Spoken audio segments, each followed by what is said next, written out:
welcome to another Bonsai Wire podcast. I'm Eric Schrader, and I am here once again with Jonas Dupuis. And I think we're going to talk a little bit about our experiences with bonsai. Actually, you're leading. You're going to interview me, right? I was curious. Yeah, we want to get to a whole lot of things, and we do want to give an update about the Pacific Bonsai Expo. So that will come up at some point along the way.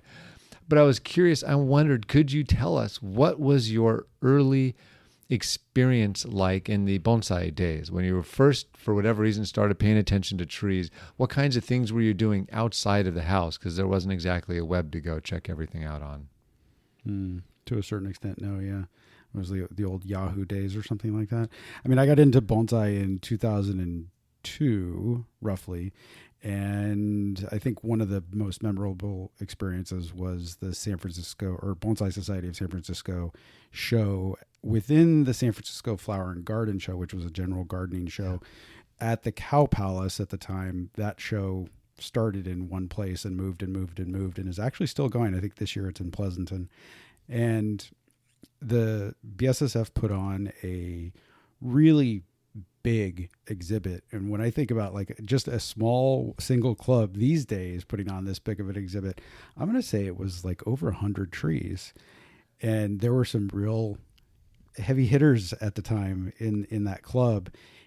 Big trees, little trees, lots of old stuff. So that was one of my first experiences. I used to go to those shows, and it was, I remember, I think the very first year I went might have been the busiest it had ever been. And I very clearly remember talking with Tim Kong that day. And what was so funny is, for those who never did get to go to those, so just imagine a giant exhibit hall with kind of booths set up for everything under the sun. And then off to the corner, pipe and draped away from, like, the madness, was this enormous bonsai event. It's just pretty much covered tables, pipe and drape, black pipe and drape.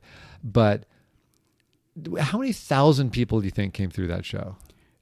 It was a ton. I mean, sometimes, so it was like a 5-day show, I think. And on the weekend, you could not walk through. That's what I was going to say, is they had a sales table. That used to be the club's big money maker for the year. And I remember Tim at the sales table, and at one point, someone was literally trying to get about 6 feet over to the table from where they were, and it just wasn't an option for a while because so many people were both passing through, as well as trying to, grab the trees they were looking for. It was just bedlam.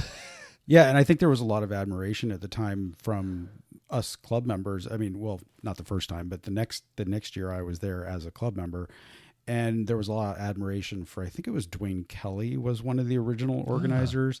And now in retrospect, here we are 20 plus years later, we are trying to organize shows. And I'm thinking to myself, like, how similar is this to my very first experience? Yeah. How did you even find out about it? I think I just saw an advertisement for the Flower and Garden Show, didn't go there expecting to see bonsai. And it was a real kind of epiphany moment for me because I had I think I've said this many times, I don't know whether on a podcast or not, but I always thought of bonsai kind of as just a miniature. It is a ship in a bottle. It's a miniature railroad or something like to that effect. Like you're just replicating something at small size.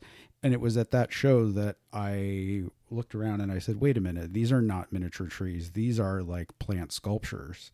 And that's a whole different thing. That's what really, flipping that switch is what got me interested.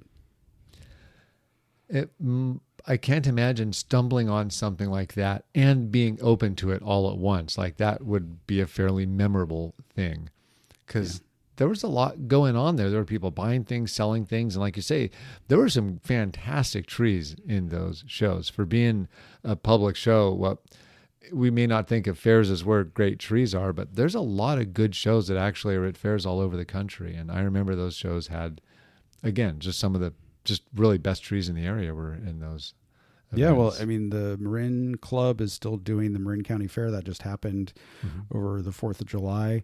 But beyond the San Francisco meetings and shows, in the first few years of doing bonsai, basically looked up, I don't remember whether it was in, the old GSBF Golden Statements or on the website or what, but there were listings of every show, and I would go to the San Mateo Bonsai Club show, the Seiboku show. I would go to the Midori show. And it was almost like every weekend I was going to a bonsai show for probably a couple of years, trying to kind of understand the whole thing and figure out like, okay, well, what is this club doing? What is that club doing?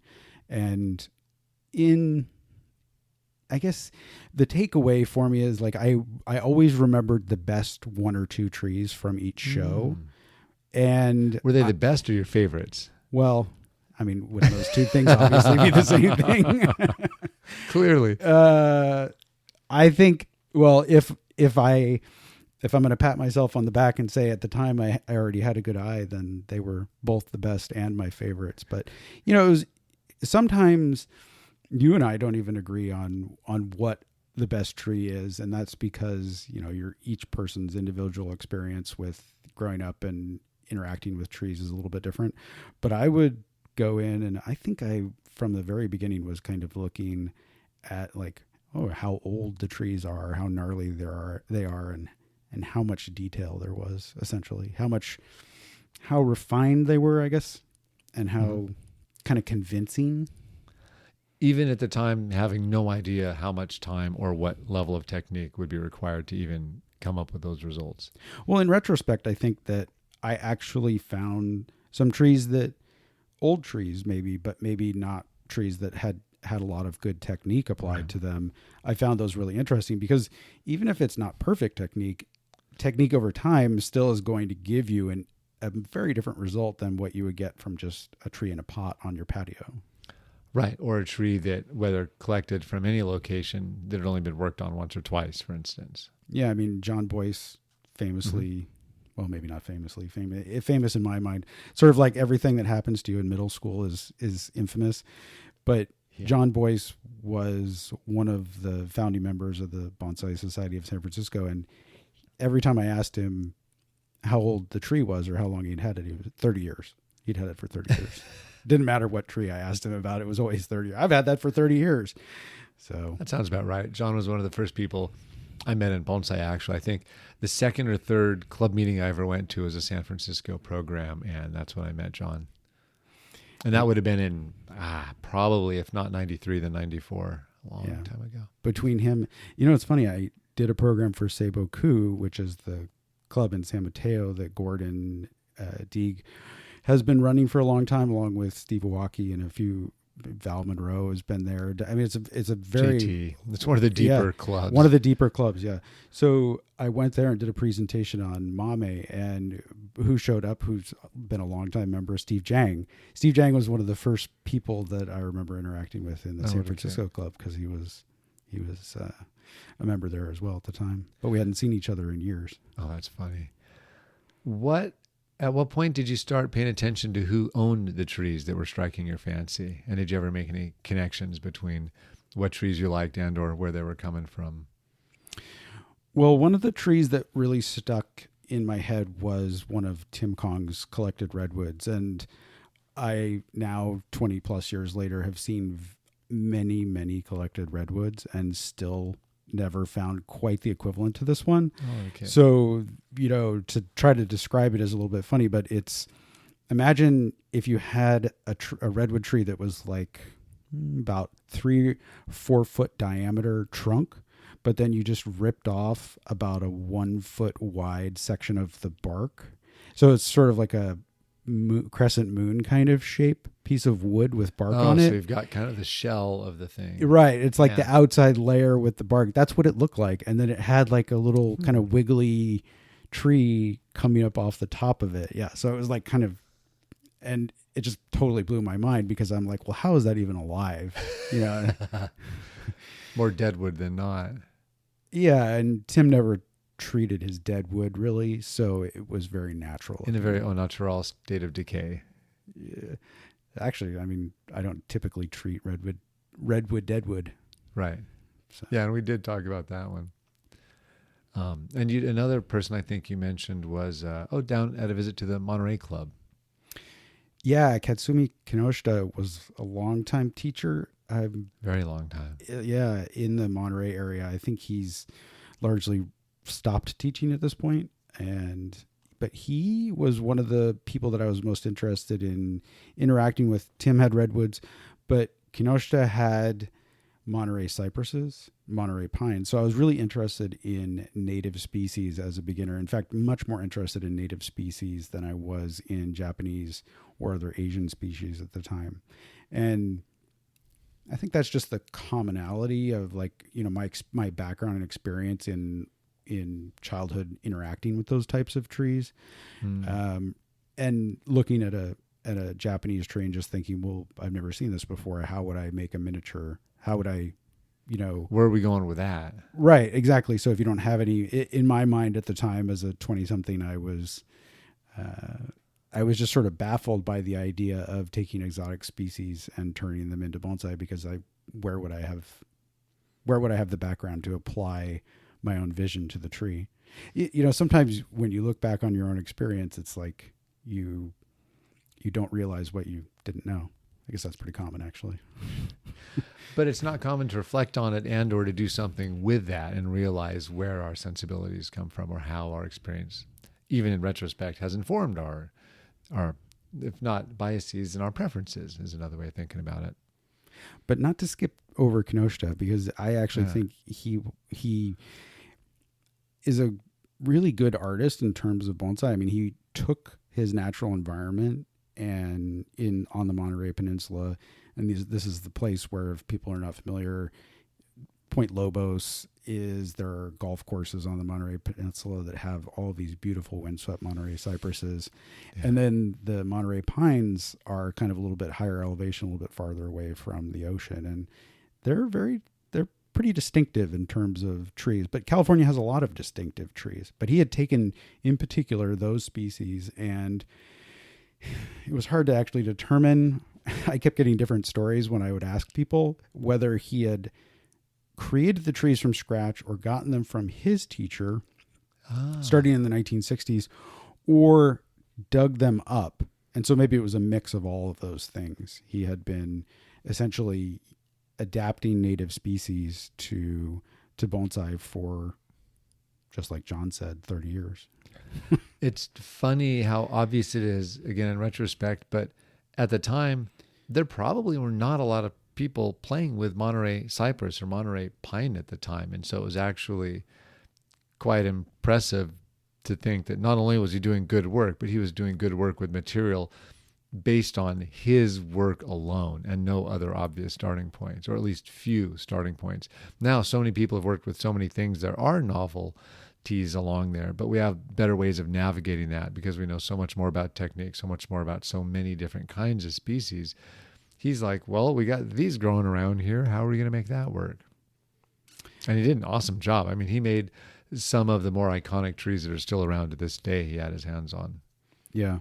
I mean, from a Monterey cypress perspective, I think he was sort of the original, at least in terms of documentation, because in Golden Statements, there were articles that he had written or about his trees from other club members and talking about the techniques that he applied to those specific species. So comparing Monterey pines to black pines, and comparing Monterey cypresses to other types of junipers or other conifers, and kind of trying to teach the larger California community, at least, about those two species.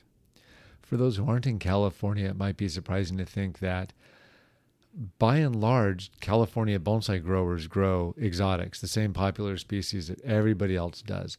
It's not uncommon to see a redwood in any given group, but it might not be more than a handful of redwoods you see within any given group. In terms of Monterey cypress, that's a much smaller number, and that's much more limited. Actually, well, both limited to Northern California. So this is a pretty small geographic distribution, and even within that, it's a very small percentage of the bonsai scene around here, I would say. I think I was like kind of looking for that kind of thing. Yeah. And I remember when Walter Paul came and visited for the first time, I don't remember what year that was, but he was at the time espousing naturalistic kind of styles. And so he grabbed onto Kinoshita's work and talked about it. And then he wrote this crazy essay about the ugliest tree that he had ever seen, which is kind of an interesting tact in terms of writing and blogging, which was more prominent at the time than it is now. But Kinoshita had a collected Coast live oak. It could have been a scrub oak, but I think it was a Coast live oak that was just absolutely hideous. I mean, the trunk was just everything you could think of was wrong with it, and yet somehow this was a really interesting bonsai.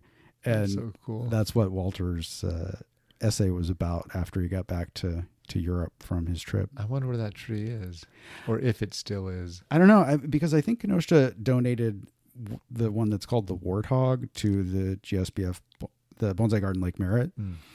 That tree is still there, but I don't think I've ever seen the one that Walter was talking about in the last 10 years at least. So if someone from the Monterey area knows what happened to it, let us know. Yeah, that'd be super fun to find out. And he'd be a good one just to profile in general, because he is one of the teachers of his generation of note that had a really big hand in kind of shaping the way things are. I actually ended up going to the Monterey show multiple years in a row, and I was always disappointed when particular trees didn't make an appearance. That's a funny thing about shows is there was so many trees repeated within club shows that it would be disappointing to not see the ones you were looking forward to catching when they were there.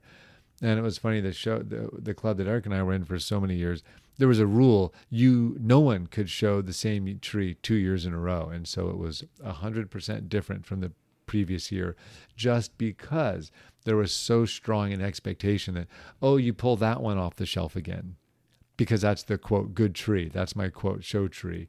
And then the rest is whatever it happens to be. So that rule was aimed at creating a little bit more depth in your collection, and also just making sure that the show wasn't always the same. Yeah, and not bad business for anybody to try to encourage more people to come up with more good trees. But that's always a big point, for there to be more good trees. Yeah, and in my early club days, I didn't know anything about BIB until I went to a BIB show. I mean, it was one of the So you shows. never heard of the club when you walked into the first show? Nope. Oh, wow. You just saw it in the calendar like all the other clubs. I think I had heard, because Boone had been at one point a member of the San Francisco group before he went to Japan. So then after he got back, starting the club, but I hadn't heard anything about it until I walked in. And I think seeing that show, and I don't remember exactly what year it was, but seeing that show in Hayward in the old Centennial Hall with a little bit of natural light, which was one of the reasons I think that Boone selected that venue. It was one of the best shows that I'd ever seen. In fact, I think it was the best show that I'd ever seen. And from the perspective that it was very consistent, there was a consistent level of quality and detail in the trees that I hadn't seen everywhere else. I had seen trees of high quality everywhere else, but not consistently every tree in the show. So I was pretty impressed when I walked in. I remember going to a lot of shows where some of the trees would have moss, but most wouldn't. Some of the trees would be on appropriate stand, but most wouldn't. Some of the trees were in displays, but most weren't. And a lot of that's true to this day. Some of the basic display conventions are much more popular or common than they used to be, but a lot of that kind of difference still persists to this day. The Reb show was from, 2005 through 2015 or so, enormous and very impressive. A lot of really good growers showing big trees. Yeah, the biggest trees were always at the Reb show. Yeah, it was the biggest show in terms of number of trees, and the biggest trees were in that show, like period. Yeah, I mean, Sonoma County just has a lot of, I think, strength in terms of bonsai, like the climate being a little bit warmer than the Core Bay area. So the history of bonsai up there was a little bit stronger, I think. Oh, yeah. And then the club leveraged the professionals coming back from Japan heavily to really do a lot of workshops and study groups and whatnot. Frank Bardella, I remember Gene, Bob, and a small number of others, got that club. Actually, Masi Mizumi, I think, might have even been the sensei at a brief time, but at the very beginning. Or maybe Kay was actually the one who was working on it, Masi's wife. But big names at the very, very start that continued all these years. And, it made a big difference. And then when Kathy got back from Japan, first American to complete a 5-year apprenticeship over in Japan and get her certification from the Japanese Bonsai Growers Association, comes over, and she spent days up there every year. She was their kind of resident teacher and ended up doing a lot of work up there. And the show, I mean, It showed. It showed, yeah, exactly. So, I mean, I think that's how a lot of that was the inspiration behind us. You know, we were in BIB and taking all of these different things and aggregating them, and then we ended up somehow getting crazy enough to start our own show. I remember at one point, I forget how long, but at some point BIB had moved for a few different venues. So this was in the more recent years. So that would have been the late 20-teens, I guess. So 5, 6, 7, 8 years ago, somewhere in there. And I remember we had the show in 2 different rooms. And I was thinking, how fun would it be if the best trees were in one room? And then the other side of that was, it's too bad that we're limited to only showing members' trees. Yeah. What if we just saw more of the best trees? Like, what does the true strength of the local community look like at this point? And I was always curious. I always had that idea in the back of my head. What would that look like? Because at some point, we got more and more excited about, what are the best trees? What's going to be in there? And for those who don't know, anyone who knows Boone would be walking around hearing 12 months of the year, oh, I don't think we have enough trees for the show. I don't know if we have enough trees for the show. I don't think we have enough trees for the show. It was an omnipresent concern for Boone 365. And that's kind of not an exaggeration.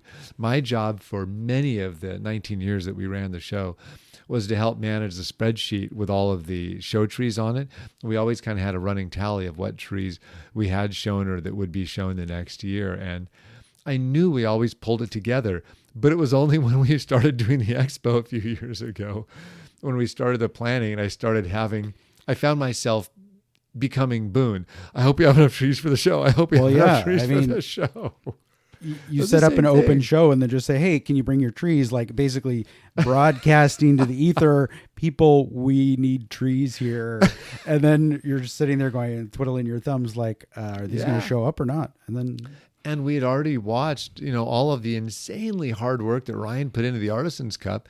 And we knew a lot of lessons from that people, if a show's never happened before, there's a lot of skepticism. It doesn't matter who's putting it on. It doesn't matter what it is.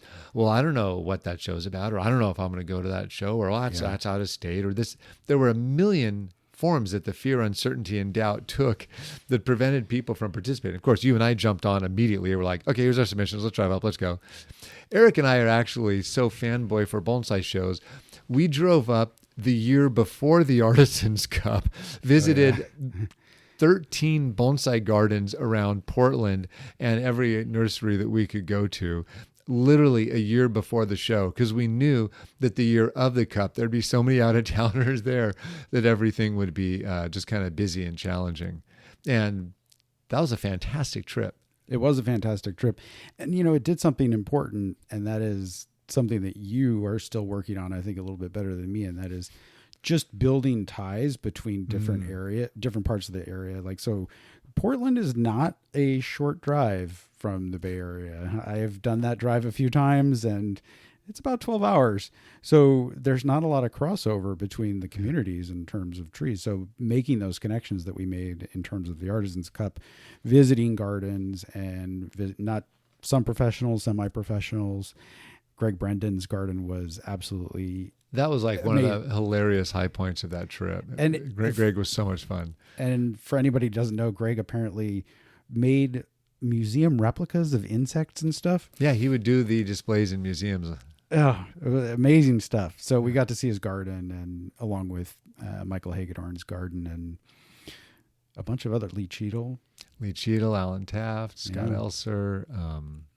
We got to do Matt Reel. We visited. I think he was back at the time. Yeah. Of course, Ryan's garden, Randy's garden. Yeah. Yeah, there were a lot of gardens to go to.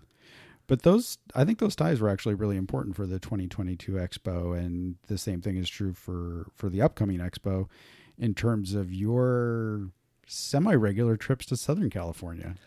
Yeah, same kind of thing. I talked to a couple people who showed an interest in increasing the ties between the North and the South. One of them so much so that he decided to become president of the Golden State Bonsai Federation, and that's Michael Roberts. And what Mike said is the main reason I want to take this job is to kind of get California over this way of thinking of it as two entities and instead make it more and more of one entity. And I think he's been fantastically successful at that, both through the Rendezvous program, for the support that they've done for any activity in the broader community. And so I thought, well, what can I do on that level? Let's just start literally just getting down there. And so I've got 3 or 4 spots I visit a few times a year, and it's been really fun to get down there.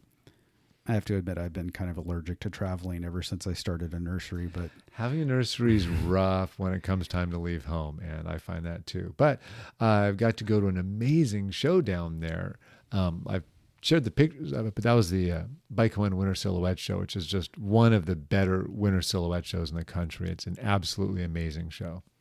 yeah, I remember seeing those photos, and I think there's a couple of trees that were in that show that are going to end up in the expo, if I'm not mistaken. Yes, you're not mistaken. I look really forward to seeing that. And it reminds me of back in the days when GSBF used to have a show chair for their annual conventions. They would send that person to, or someone would be the exhibit chair, and then they would often visit shows all over the state trying to look for material. And so I've kind of had that concept in the back of my head all these years when we started doing the expo. And then you start talking, hey, is this something that might sound like fun? How can we make this a compelling event that might be fun to join in? Well, I mean, all this is to say, obviously, that it like takes an entire large community to put on a show like the Artisans Cup or the Expo or even a GSBF event. There haven't been shows at the Rendezvous so much. They did a great exhibit featuring trees from the collections last yeah. time. And I think it was, I forget if it was 5 or 6 trees from each of the 3 collections. And that was a really cool way to do that. We actually built some programs around that. I did a program where we talked about ways of evaluating bonsai, and then the participants got to go in and actually score the trees. And then we kind of followed that up with recap / critique about what the, how to think about the good points or points for improvement for any of the trees from the collections. And so that was super fun. And I think we're going to actually do even more of that going forward. And I'm actually working with folks in other shows to do similar programs at their conventions in the next couple of years. Evaluation programs. Yeah. It felt so valuable at the Rendezvous that I guess I'll say this on tape. I think I offered I would do as many sessions as filled up. And if I had to do back-to-back sessions the entire weekend, I would just find someone to run the vendor booth and just do the exact same talk again and again and again, because the people who participated found it so valuable. The things, helping people figure out what to look for in trees is helping them figure out what to do with their own trees. It's helping them figure out how to shop for trees, helping them figure out what trees they may not find a good fit for their collection anymore. It just starts addressing all of the most core issues that our techniques are all in service to. Techniques are great, and we all focus on techniques, but if you're applying them to the wrong trees or applying them poorly, that's not going to help you get anywhere. And people's enjoyment tends to soar when they see progress of good work being done on trees that make them happy. Yeah, so I think that evaluation piece is something that you've been really passionate about for a long time, and it didn't. I'm sure it didn't start with BIB, but it was definitely, cured in the BIB environment in terms of scoring trees all the time. And we've brought that forward in a number of ways into the expo, both in 2022 and 2024. You want to, what are you most excited about in terms of that evaluation type thing? Oh, just hearing you say it for BIB, it actually took multiple forms at BIB, because we did 3-4 times a year very explicit exercises where we'd see 3 trees, sometimes the same species, sometimes different species. And that helped us all home in on our own personal ideas of what characteristics to look for in a given species, which things would change over time, which things wouldn't change over time. And it was very technical and focused, with the goal of getting us all up to speed to just basic bonsai literacy is kind of how I think of that. But it took a softer form when at the end of every single meeting, so 10 meetings a year, at the last, whether it was 5 or 35 minutes, several members would bring their own trees for evaluation, and we would practice setting up practice displays. I said evaluation, I meant display. And what always came up is Boone would ask, is this ready for the show? And we all determined if the trees were ready or not. And in the beginning, we all thought it was ready, and Boone was pointing out how we were all wrong. And then towards the end, we were all really picky, and Boone said, no, it's totally fine for the show. Like, relax, it'll be all right. we don't have enough trees. Right, we need trees for the show. We need trees for the show. Yeah, the same old thing. And so that was another form of evaluation, but I never thought to call it that. But it was just ingrained in us that every time we're looking at a tree, we're thinking, is this a good fit for my collection? If it were a good fit, what would I do with it? Or if that tree were mine, where would I want that to go? And so it really, I think, forever changed how I look at trees. And it's almost impossible for me to not see any tree, whether it's mine or someone else's, or I'm shopping or at a show. Where would I want to go with that? What do I appreciate about what that last person has done with it? We've said it before, but the Friday night after setting up the expo for the first time, we were just walking out of the door. They were kicking us out. We're locking up. And I passed Eric as we were walking out of the door, and I said, this show's amazing. It's so much better than I thought it was. Yeah. And Eric literally stuck his finger at and pointed right at me and said, no, you shouldn't be surprised. We did this. And it was this kind of hilarious thing. It's like, yeah, we did put a little bit of energy into that event. Months worth but of the effort. trees looked better in person. They looked better in the room. They looked better on the stands with the accents, with shiny, beautiful pots at their show best than they did in a photo taking 10 months beforehand, viewed on a tiny screen. And even though I knew many of those trees in person, and even though I was really familiar with a lot of those trees from over the years, seeing them all in the room was amazing. And so I'm almost not teasing myself with that same thought now, and I'm more focused on, I hope we have the trees, I hope we have the tables, I hope we have the backdrops, the details. But yeah, I'm looking forward to being tickled by what the trees look like in the room again. See, I think as I was walking out of the room on Friday night in 2022, I was thinking to myself, like, wait, I don't actually want to leave right now. Mm-hmm. I don't know why we just spent all this 2 days setting this show up, and now we're leaving at, I think it was 6:00 or something like that. It was twilight. Yeah. And we had finished the judging, and the sun had just gone down. We had just been enjoying golden hour sunshine on all of the trees. And instead of getting stuff done, we were trying to pick our jaws up off the floor. Yeah. But I didn't want to leave. In fact, I'm going to say it was the contract with the venue that caused us to have to leave at that hour, but I can't remember for sure. It was our poor planning to do that because we knew we had a lot to do. I was up till 2 or 3 in the morning that night doing more show work. So the work continued. It just didn't continue at the venue. But there is no more perfect segue to get to what we teased at the beginning, which is to talk about our plans for this year's expo on Friday night.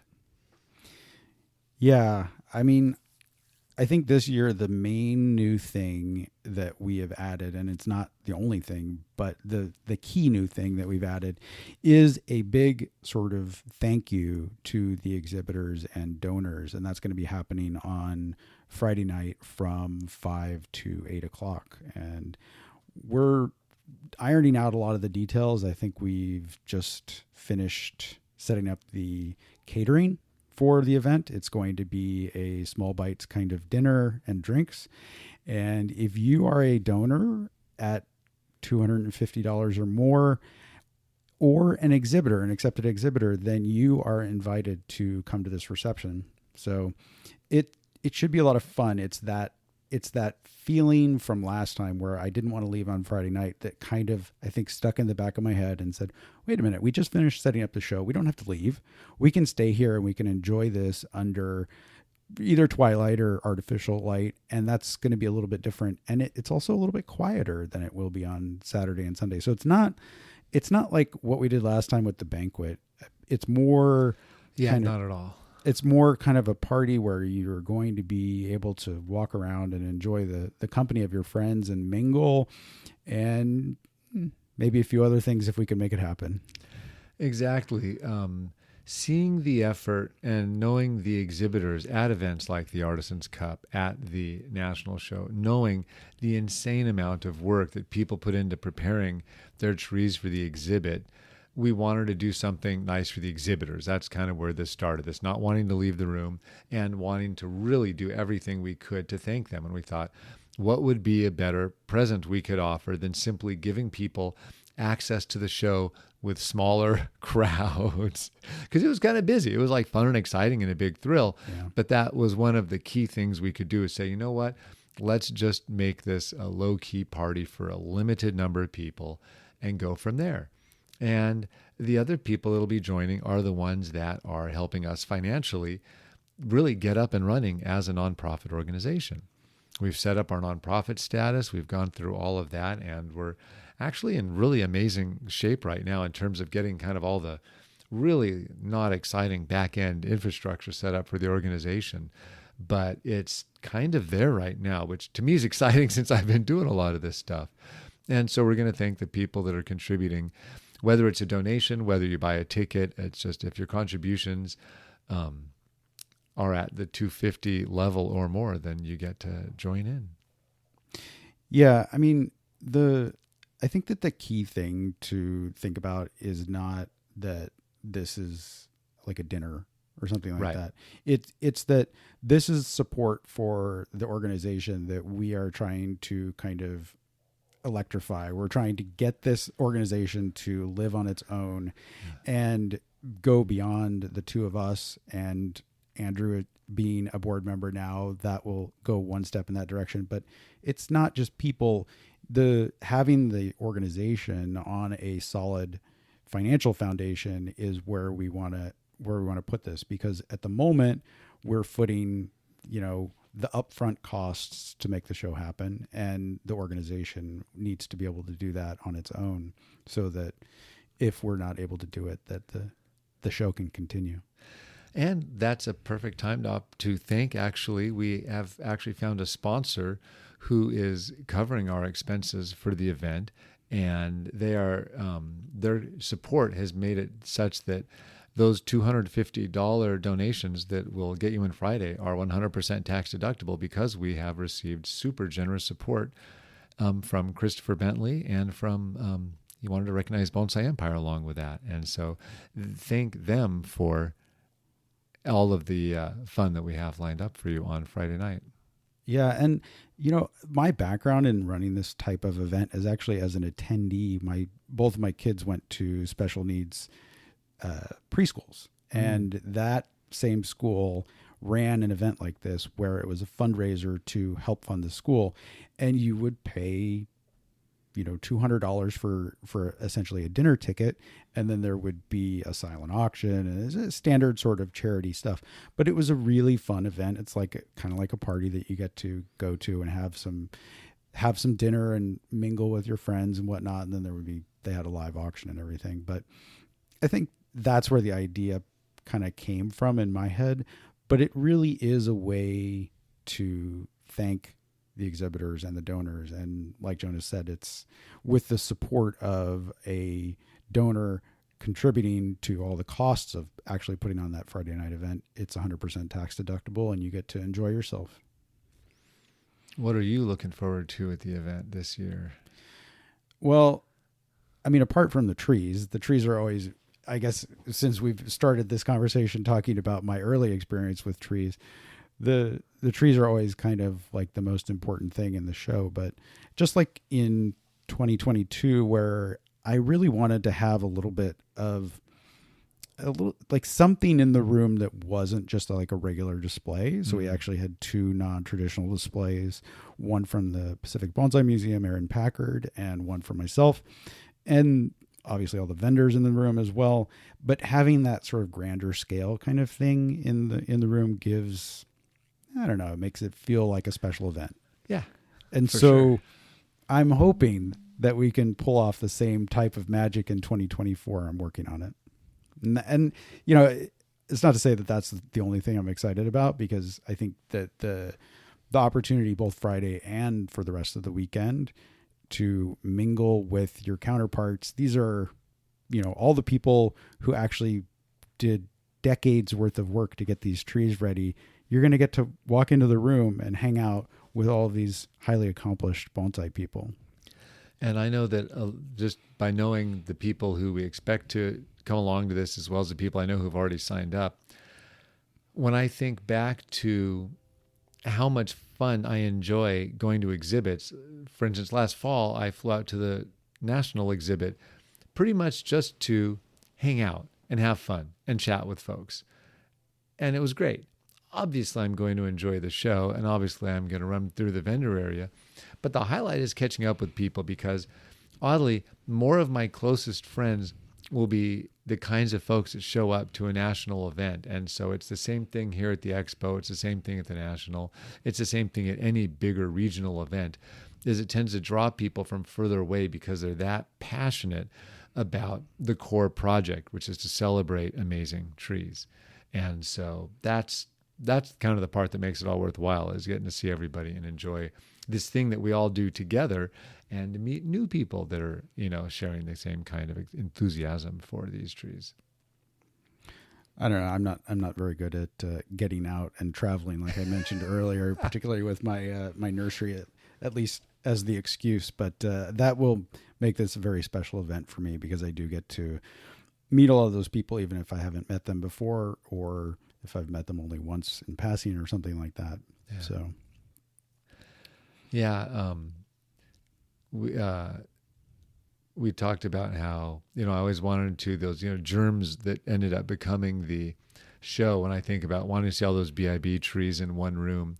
And then I know we've talked about this many times, but when the two of us were returning from a bonsai event, and it very well may have been the Artisans Cup, the bulk of the entire 10 or 12 hour drive, we were talking about how we might want to run a show down here. And that was 2015. So that was a long time ago at this point. And then I was thinking, one of the first times I got to spend a lot of time with Andrew Robson, we ended up staying up till 2 or 3 in the morning talking about what? How to run a show. And so we've all been severally and together talking about how fun it would be to put on a big event like this. And it didn't occur to us while we were doing it. It was all after the fact. Like, wait a minute, we did used to talk about this stuff. We did plan out all these things. This is not coming out of nowhere. No, yeah. So the other thing, do you want to talk about the other thing that Andrew's working on that we've added to the show this year? We should. We should at least touch on it, and then we'll have Andrew on to tell us all about it upcoming soon. Yeah. So we're going to have some kind of demonstration / talks going on. And in the new venue, there's a main section, which is where the vendors and the show will be. And then there's I keep forgetting the name we're using for it, the vestibule. The concourse. Concourse, there you go. So there's the concourse, and there's some kind of alcoves there that make a perfect place for small kind of talks and demonstrations. So we're going to have a lineup, and Andrew will be giving us all the details about that when we have them cemented. Yeah, we've actually been doing a lot of work on fun stuff recently, as opposed to the most boring contract related kind of stuff up front. But, we've got the trees all figured out for the show. We've got our programs coming together. We've got Friday night coming together. It's funny how closer to the event you get to do, or at least this is the part of the planning where we're doing a lot of the fun stuff that's actually affecting what the place is going to look like and how it's going to be organized. We finalized our layout for the show, so we know what that's going to look like. And it's just about executing the vision at this point. Yeah, I mean, there's a lot of work that goes in sort of as we get closer to the show, in terms of like, we need 185 6-foot tables delivered to the venue within this 2-hour time frame on this exact day. On this exact day, and the rental company is like, I don't know if we can get it there on that day. All those sorts of details are really not very, very fun to talk about, but it is what goes into the show. Yeah, Eric, Andrew, and I we had the chance to just be on a joint phone call together, and going through nothing but immediate this week to-dos took us an hour to get through it. There were that many little things.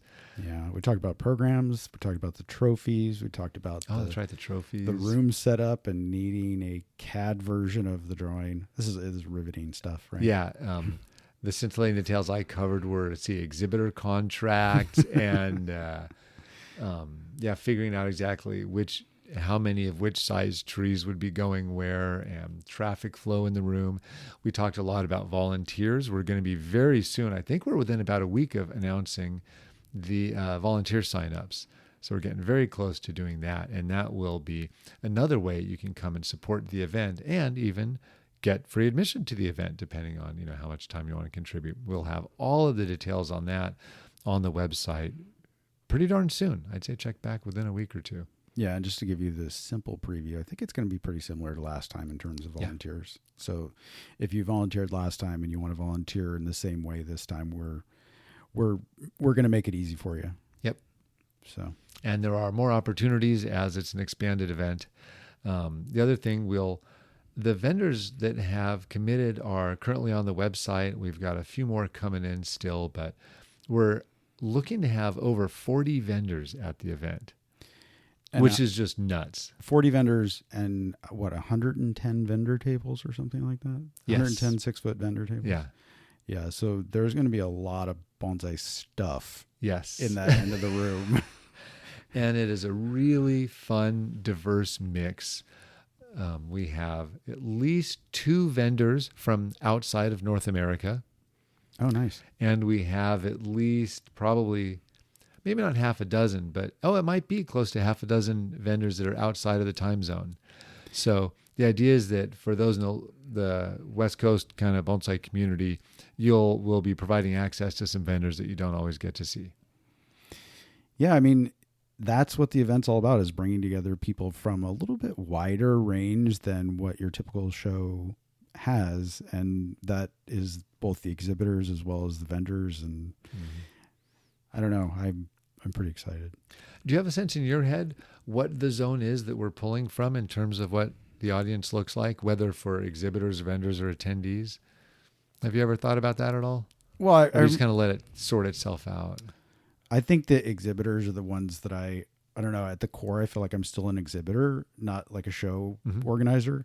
And so I think about the exhibitors coming from, let's see, we have exhibitors coming from Texas. We have exhibitors coming from the Los Angeles area, Central California. Obviously, there's a big cohort of exhibitors from both the Bay Area and a few from the Sacramento area. And then we have exhibitors coming from the Portland area. Do we have, I don't know if we have any, we have one from Canada? We do technically have one from Canada. We have New York, Ohio, Seattle. Yeah, so we've got a big mix. I think there's different ways of thinking of it. Where are the attendees coming from? Where are the vendors coming from? Where are the exhibitors coming from? And it's like there may be cores, but the long tail is including stuff coming from really far away. Thank you, Bill Valvanis, for instance, for committing to making the trek as an exhibitor and a vendor yet again. Mark Arpag for helping Bill get there. Absolutely amazing commitment to be able to make that happen. The hardcore double-ended all the way across the country trip. Super hardcore. And a number of people did it last time. But you've done it in reverse, and so has Andrew, and Ryan Neal's done it a number of times to go to the National. And I remember the first National, Jim Gremmel. Oh, he did it for years. Yeah, well, but he won the best conifer in the first National. And I think at a BIB meeting talking to him about how long that drive was. And yeah, it's a little bit longer. Yeah. So it's cool that it draws as broadly as it does, and I think that's absolutely fantastic. I agree, and if we could go broader, I think we would. Yeah, at some level, we've talked a lot about this.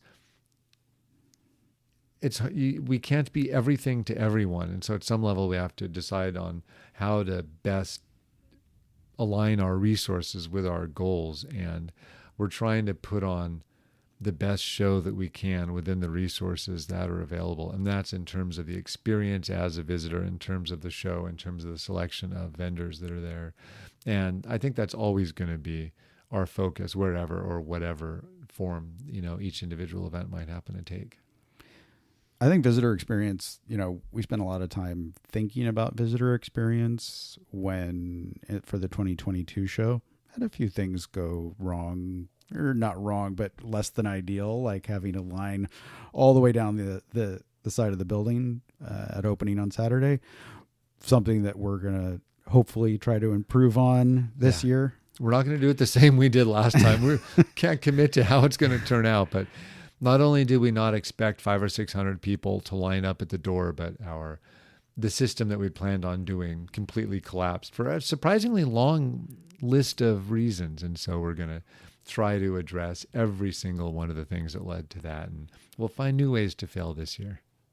So, but one of the points in terms of visitor experience that was a little bit problematic last time was that, especially on Saturday morning, there was literally just not enough space between tables in the room for everybody to walk around. So I think we had 12-foot aisles, maybe 11 foot or something like that. Yeah, it was like 11 and a half feet or something. Between the tables in the exhibit and a little bit smaller in certain places in the vendor area. And if you had a couple people standing there talking and one person looking at a tree in the exhibit, it was like you couldn't get by them. So we've moved to that bigger venue, like 3 times the size venue-wise and roughly the same size show. The upshot of that is that there should be a lot more negative space in the building. In the floor plan. Right, yeah. So to optimize the user experience, because there's only so many people, you can only have so many people per hour viewing an individual bonsai display.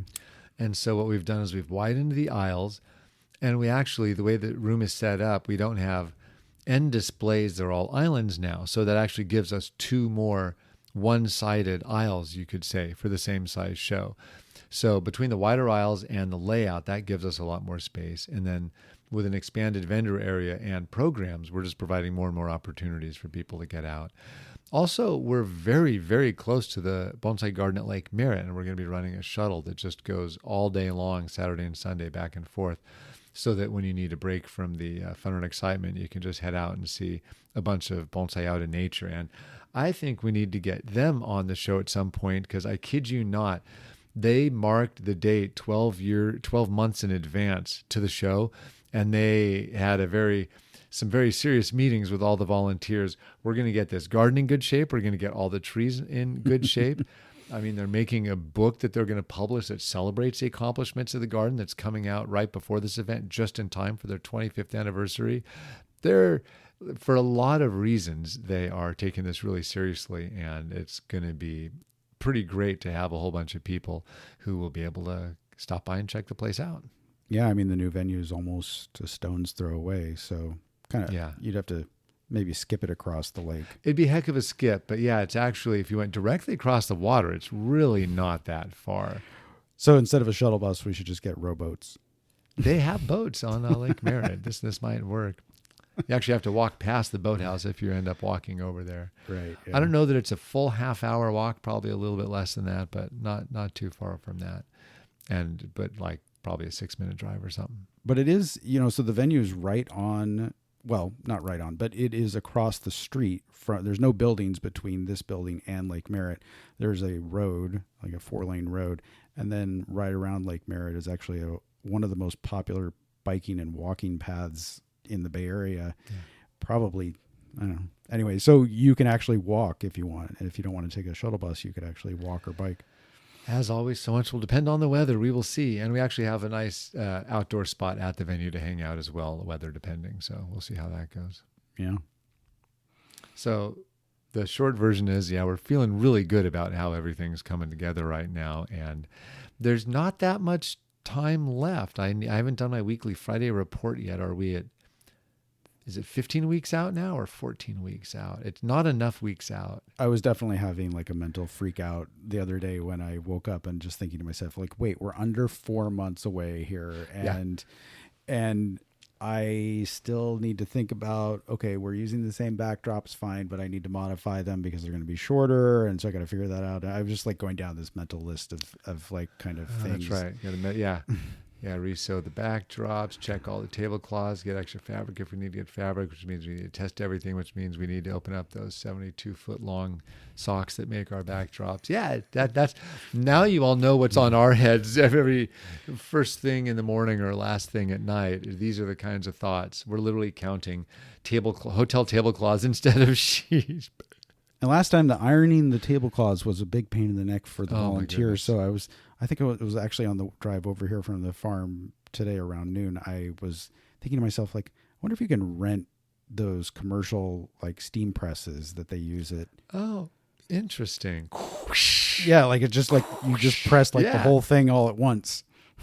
That would be fantastic. Anyone who's has dry cleaning experience, let us know. Yeah, exactly. If anyone has one of those things laying around, that would really speed things up. Yeah. And that was lucky.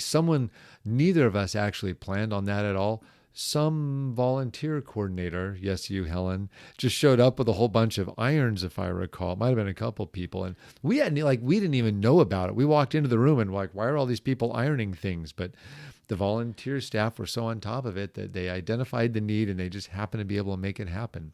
And so yet again, thank you to all of the volunteers who made the exhibit look that much better by making the wrinkles go away. Yeah, there were literal wrinkles, not figurative ones. These were actual wrinkles, yeah. Okay, well, I think we have covered what we need to cover for this week's, whatever this happened to be, conversation on Bonsai Expo. And that was mostly it. Yep, thank you. Thanks.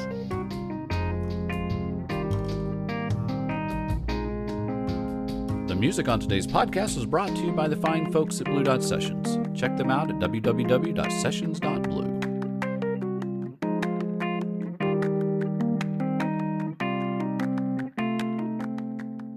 Test 1, test 2. Talking loud, talking soft. Now we have to remember what to talk about after all of that. We're done? I think we're there.